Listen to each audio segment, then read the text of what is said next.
தாவேகா தலைவர் விஜயிடம் 404 கோடியே 58 லட்சம் ரூபாய் சொத்துக்கள் இருப்பதாகவும் பட்டப்படிப்பை பாதியிலேயே நிறுத்தியதாகவும் வேட்புமனுவில் தெரிவிக்கப்பட்டுள்ளது.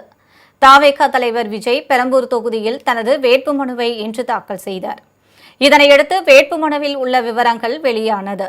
அதில் விஜய் மனைவி பெயரில் 15 கோடியே 51 லட்சம் ரூபாய் அசையும் சொத்துக்கள் உள்ளதாக தெரிவிக்கப்பட்டுள்ளது.